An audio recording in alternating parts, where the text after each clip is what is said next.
This is round one, and you've already lost. They don't seem to see that everything we've done is coming.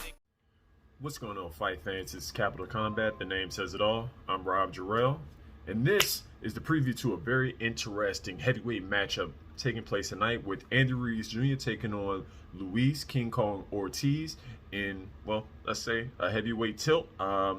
Hopefully these guys get back into contention to take on Alexander Usyk, who has all the belts except for the one that Tyson Fury has or had, because he's looking to retire and stay retired, and that opens up that belt. So let's get into it.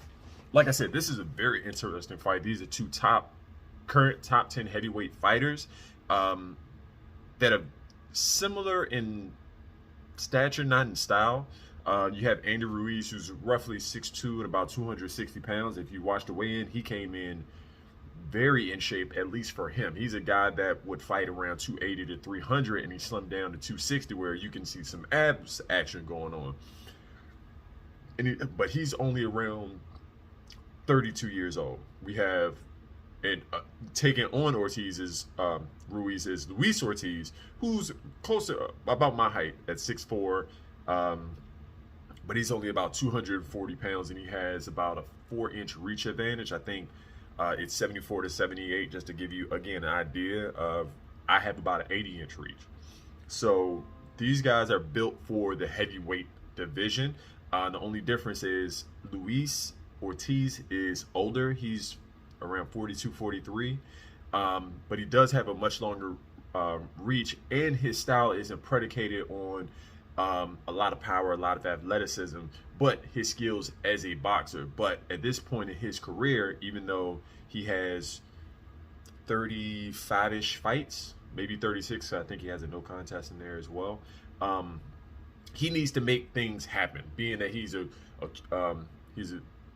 former Cuban amateur boxer, which means they had a long amateur career, and they started their pro career late, taking on Ruiz, who basically came in and was just like fighting. At this point, I would say Ruiz has the better resume, having a win versus Anthony Joshua, and then losing those belts. I think it was the WBA, IBF, and WBO titles at that time, because Deontay Wilder had the other belt. And his only other loss was to Joseph Parker, and this was happening at a time where both guys were hot. Ruiz came in, did his business, became the first heavyweight champion of Mexican descent in history. So that was a very big kudos to him. And even then, he had some great fights again. Joshua, Parker. Who else did he fight? He had a really deep. He fought a very game Chris Areola, and while Luis Ortiz lost to Deontay Wilder twice, and this one Deontay Wilder was just straight up starching people. So there's nothing to feel bad. And then he's had a similar resume, except for those knocking out Charles Martin, who knocked him down twice in his last fight, and Christian Hammer. Just kind of the guys that, okay, all right, you could do it. Malik Scott, Tony Thompson, Brian Jennings, guys who are good but not great. A couple of guys might have held the belt at one time, but that's neither here nor there. So let's get into what's going to happen tonight. Ruiz is going to be a game come forward fighter, and while he's on the heftier side, he has really good footwork. He has a really good motor. He has very fast hands. And in watching his last few fights, he can close distance really well. He's not fleet-footed, but he's quick-footed. He can get in, he can jab to the body, and what he'll like to do is get in and throw a right, left, right combination.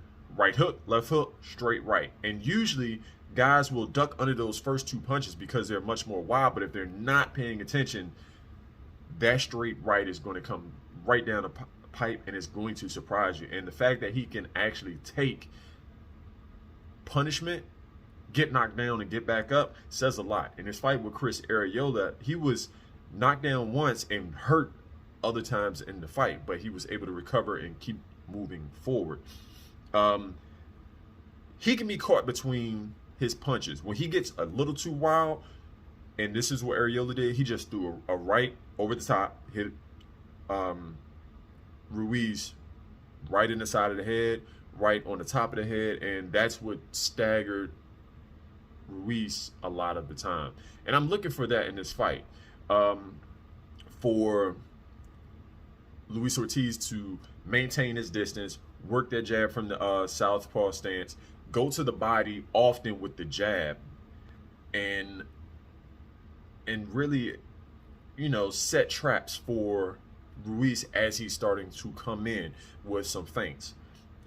Ortiz, on the other hand, has to look out for the body work. From what I've seen in the mid work and the practice, Ruiz will go to the body, and he's going to be looking to go to the body with a left hook and coming back upstairs with the right. So I don't know if he's going to go left, right, left to the body after jabbing his way in, or if he's just going to go with the straight right, left to the body, hook up, left hook up top. So it remains to be seen. Ortiz was knocked down twice in his fight versus Christian Hammer. No, I take that back, against Charles Martin. But again, he fought another southpaw who could time him with a straight left. That's a little bit different, but he was able to recover really well. It's different when you're fighting Charles Martin, who can bludgeon you, and then a guy in Deontay Wilder where if he hits you with one punch, that's over and there's no coming back from it.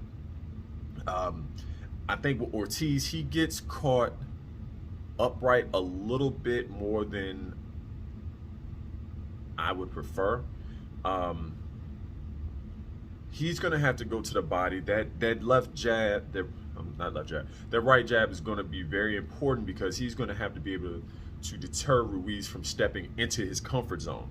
And while I think Ortiz can fight on the inside a little bit, I think Ruiz, having the shorter arms, having the quicker hands or the faster hands, is really going to want to be in his chest, or at least mid-range to in his chest, and really start working the combinations, because he can get there faster. Ortiz has got to draw him in, take that half step to a step back, and counter him. Just keep your distance. That's what Anthony Joshua was able to do in the rematch with Ruiz, and even then Ruiz was just still dangerous. Also, who's going to come in more in shape, ready to go the rounds? Ortiz can pretty much dictate the pace normally in fights that he fights, but I think he can get just a tad lackadaisical. He could get on his toes, he can move around, but he can't do that, especially at 43 for 12 rounds. Ruiz, on the other hand, because he's a more deliberate fighter, he can probably outwork Ortiz by simply just throwing way more punches and wearing him down over time. But if he's in shape, then he's going to be able to outwork him, and he's going to be relentless. I think this is going to go 12 rounds. I think Luis should take a page out of the book of Joseph Parker. Make everything count. Be quick. Ruiz will be open.